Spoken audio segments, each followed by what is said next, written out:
गुरु साहब ने सिखाया है, जो नर दुख में दुख नहीं माने, सो ही पूर्ण ज्ञानी। यानी जो विपरीत परिस्थितियों में भी अड़िग रहता है, वही सच्चा ज्ञानी है, वही सच्चा साधक है। इसी प्रेरणा के साथ हमें हर चुनौती को पार करते हुए अपने देश को आगे ले जाना है, अपने भारत को विकसित बनाना है। साथियों, गुरु साहब ने ही हमें सिखाया है, भय काहू को देत न भय मानत आन।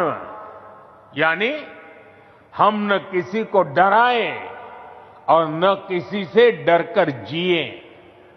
यही निर्भयता समाज और देश को मजबूत बनाती है। आज भारत भी इसी सिद्धांत पर चलता है। हम विश्व को बंधुत्व की बात भी बताते हैं और अपनी सीमाओं की रक्षा भी करते हैं। हम शांति चाहते हैं, लेकिन अपनी सुरक्षा से कोई समझौता नहीं करते। ऑपरेशन सिंदूर इसका सबसे बड़ा उदाहरण है। पूरे विश्व ने ये देखा है, नया भारत न डरता है, न रुकता है और न आतंकवाद के खिलाफ झुकता है। आज का भारत साहस और स्पष्टता के साथ पूरी शक्ति से आगे बढ़ रहा है। साथियों, आज इस अहम अवसर पर मैं हमारे समाज से, युवाओं से जुड़े एक ऐसे विषय पर भी बात करना चाहता हूं, जिसकी चिंता गुरु साहब ने भी की थी। ये विषय नशे का है, ड्रग्स का है।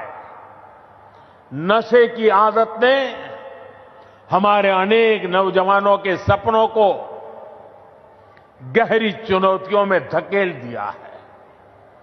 सरकार इस समस्या को जड़ से समाप्त करने के लिए सारे प्रयास भी कर रही है, लेकिन यह समाज की, परिवार की भी लड़ाई है। और ऐसे समय में श्री गुरु तेग बहादुर साहब की शिक्षा हमारे लिए प्रेरणा भी है और समाधान भी है। हम सब जानते हैं कि जब गुरु साहब ने आनंदपुर साहब से अपनी यात्रा प्रारंभ की, तो उन्होंने अनेकों गांवों में संगत को अपने साथ जोड़ा। उन्होंने ना सिर्फ उनकी श्रद्धा और आस्था का विस्तार किया, बल्कि इन क्षेत्रों में रहने वाले समाज का आचरण भी बदला।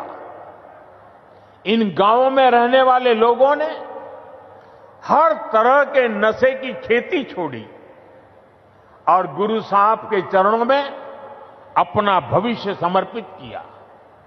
गुरु महाराज के दिखाए इसी मार्ग पर चलते हुए यदि समाज, परिवार और युवा मिलकर नशे के खिलाफ निर्णायक लड़ाई लड़ने का काम करें, तो ये समस्या जड़ से समाप्त हो सकती है।